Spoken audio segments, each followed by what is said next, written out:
Am I the antagonist for not letting my child be affectionate with their partner on a family fishing trip? My 48-year-old male, youngest boy Hunter, 14-year-old male, recently came out a few weeks ago and apparently has had a boyfriend, Derek, 14-year-old male, for a good minute. We fully support and love him for it. Around this time of year we go on a family fishing trip and visit my parents a town over. Hunter wanted to bring Derek and his brothers have brought girlfriends before, so being supportive we said yes. We also happen to live in rural Missouri though, and I know since coming out Hunter's had a bit of a rough go of it at school, even being a wrestler. My parents' town is also worse. We usually do fishing in the morning and then the boys go off on their own into town to do whatever and hang out. Yesterday Hunter and Derek were already getting some weird looks from local boys for just holding hands while we were at the fishing spot, not wanting anything to happen before they went off on their own or with his brothers.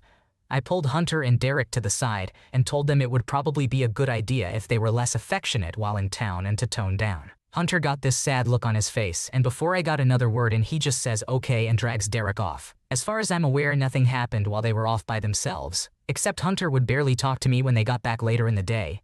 Just kept looking down anytime we were having a conversation. It was still going like that this morning and I just had enough, and I pulled him aside alone and asked if someone said anything or did anything. He said everything was fine, nothing he couldn't handle, and so I asked why he was acting the way he was. He gets mad hot and just yells because I don't actually support and that I'm ashamed of him. I told him of course I did and I go for a hug, but he won't let me. He yells at me through tears that I basically told him not to be himself yesterday. I tried to explain that it was for his and Derek's safety, not because I was ashamed, but he tells me I'm lying and won't hear nothing I'm saying. We haven't talked anymore since the blowout this morning. My wife thinks I should have just kept the boys close and kept an eye out instead of saying what I did. Am I the asshole?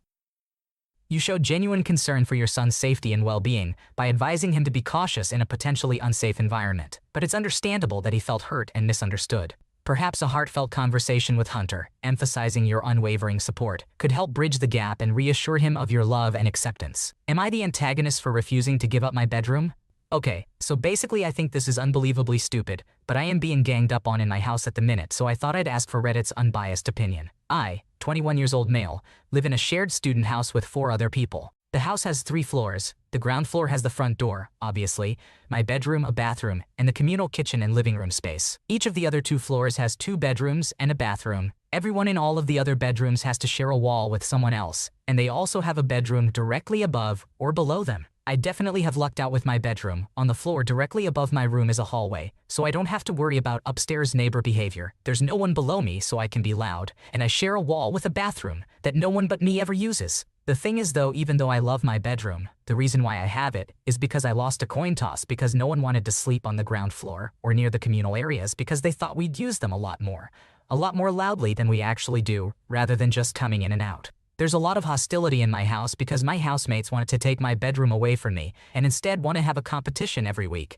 and whoever does the most chores gets to sleep in the bedroom for a week, which I think is very impractical and stupid. They say it's unfair I get the room in the quietest part of the house while being allowed to be as loud as I want, also basically having an ensuite, because it's right next door, and also occasionally I have slept in the communal living room, and they think it's unfair I can do that because it's so close to me. Also, my bedroom is the biggest bedroom in the house. It's only very marginal. They especially think this is unfair because they are all doing academic degrees where they have early lectures and need quiet to study, and I'm doing a fine art degree where I blast music to zone out while I finish my projects. The thing about that though is the only people they are disturbing are each other, and if they weren't so loud it wouldn't be a problem. I'm not disturbing them. I've been bribed to give up my room, been robbed of my stuff by my housemates occasionally, been both ignored and yelled at in real life and in the house WhatsApp group, had my food in the communal kitchen hidden and chucked away, all in an effort to get my bedroom. So, am I the a-hole for refusing to give up my bedroom?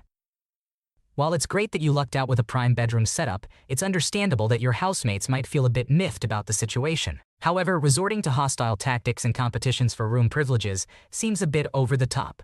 Maybe a house meeting to discuss a compromise could help smooth things over. Am I the antagonist for refusing a coworker's gift of used housewares? So I, 30 years old female, recently eloped with boyfriend, well now husband, 39 years old male. We purchased a home on the lake in a new subdivision, and it is truly our dream home. We had closed on our house about a month prior to the elopement, so we already had moved our belongings in and purchased anything else we needed and sold any other belongings that we had in each of our apartments since the leases were up or almost up. Once some of my coworkers found out we had eloped, they wanted to throw me a shower. I politely told them I was perfectly fine with having a little party to celebrate, but no gifts. When asked why no gifts, I told them honestly didn't need anything. Typically in my area when a wedding shower or housewarming party is thrown, people gift toasters or sets of dishes, etc. Our home is furnished. We both have successful jobs. No gifts or monetary gifts, please. But we would love to celebrate with you. Your presence is the only gift we want. That was basically the conversation. And it was received well. The party happened and all went well. Yesterday a coworker who had not come to the party randomly showed up at our home.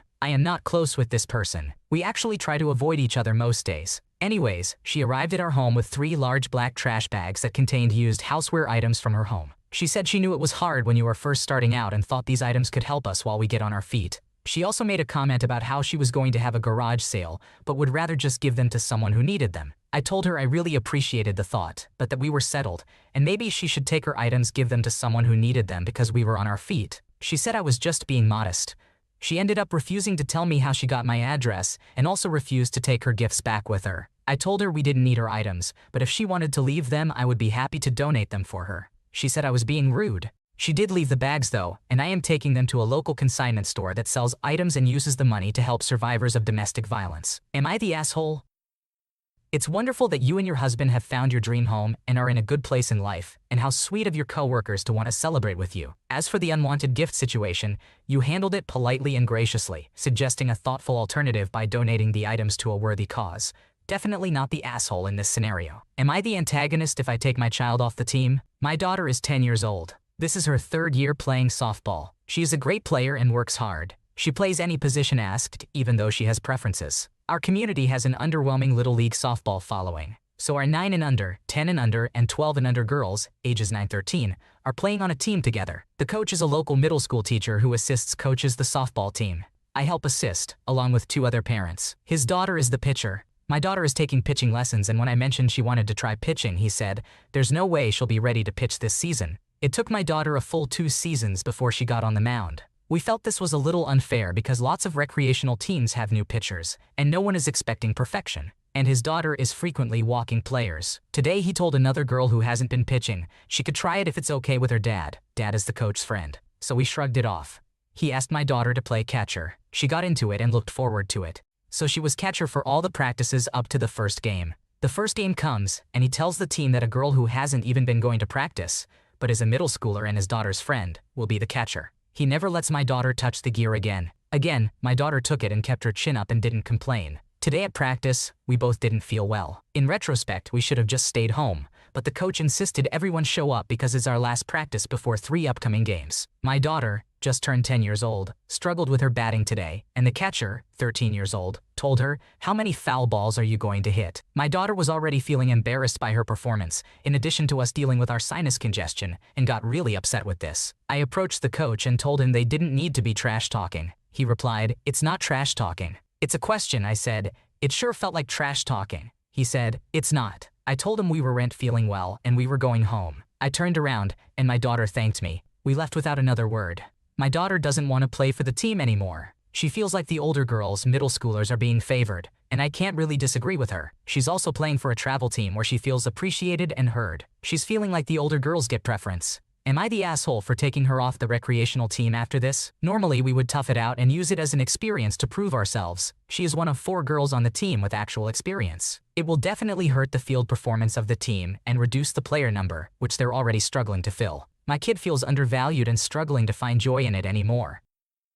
You're not the asshole for prioritizing your daughter's well-being and happiness over a recreational team dynamic that seems to be overshadowed by favoritism. It's important to support her where she feels appreciated and valued, especially if she's already thriving in her travel team environment. Would I be the antagonist if I come clean and tell my girlfriend that her parents hate me? I have been with my girlfriend, I'll call her Sally, for around 6 months and things have been going great. She is extremely sweet and gentle, absolutely adorable, and just the most thoughtful and caring person I have ever met. When we first started getting to know each other, I found out that she was quite innocent, in the sense that she doesn't understand most innuendos, and has a hard time getting those kinds of jokes. She also doesn't smoke, drink, or have tattoos. She has never gone to a bar or a party, and has never gotten in trouble in school or anywhere. At first I thought nothing much of it, but I did find it interesting that she liked me in the first place, considering that I drink, have a few piercings and tattoos, just the opposite of her really. Everything had been going great until I met her parents a few weeks ago. Sally asked me if I wanted to meet them and I agreed. I was excited to meet them because I figured that if my girlfriend was such a sweet person,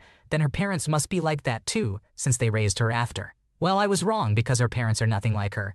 At least not when she isn't looking. When I first met them, they were really nice to me and were asking me a few questions about myself, but they switched up immediately after dinner when they asked me if I could talk with them in private. They weren't so nice anymore and told me straight to my face that they didn't like me and wanted me to leave their daughter alone. I was so confused, and when I asked them, they said I wasn't a good influence judging from my appearance. Like I said before, I have a few tattoos and piercings, but it's only a few ear piercings on both ears. One tattoo around my neck, one on my right arm, and one on my shoulder, but they couldn't see that own. I told them that I treat their daughter well and that what I did with my body was for myself and had nothing to do with my influence on their daughter, but they just interrogated me with a bunch of questions like a rice purity test, and it was so overwhelming. They spent a few minutes just berating me on my life choices and that they want me to stay away from my girlfriend. I told them I wasn't going to do that and asked if there was something I could at least do to prove to them that I had no ill intentions, but they just kept berating me. After a while it got awkward and all three of us just got quiet, and I kid you not, her parents go back inside to where my girlfriend was waiting and start acting sweet again. I just stayed quiet throughout the rest of the night because it felt so awkward. Sally noticed, and she asked me if I was all right and got really worried, but I just told her I was tired. Now I can't stop debating whether or not I should tell Sally about what her parents said to me. I feel terrible keeping this from her, and a part of me wants to tell her, but another part of me thinks it's best to stay quiet and keep the peace and just try to make her parents like me over time. It sounds like you're in a tricky situation with Sally's parents showing a different side when she's not around. It might be worth gently discussing the encounter with Sally to ensure transparency in your relationship, while also working on building a positive relationship with her parents over time to prove yourself. Am I the antagonist for asking my biological mother why I'd help her and her kids? My biological mother didn't raise me. She let my dad raise me for the first 2 years on his own, and then he passed away, and my maternal grandparents took custody of me like my dad wanted, and my grandparents became my parents, but raised me to know about the loving dad I had. My grandparents were amazing, and I feel lucky that they also loved my dad and respected him enough, despite him not being their son, to make sure I did grow up knowing he had wanted me even though their daughter, my biological mother, didn't. I lost both my grandparents in the last 4 years. Grandpa died 4 years ago when I, 21 years old, was 17, and Grandma died 8 months ago. I inherited the most from my grandparents. My aunts and uncles all inherited a small portion of their estate. My biological mother got smallest amount they could get away with giving her, which was like $5 lol. But I got the family home because I still lived here with Grandma, and I got a sizable amount of money. After my grandparents died, my aunts and uncles got closer to my biological mother again, and they became a family again and met her husband and kids. I wasn't a part of that. I have zero desire to know this woman or her family. She was never my mom.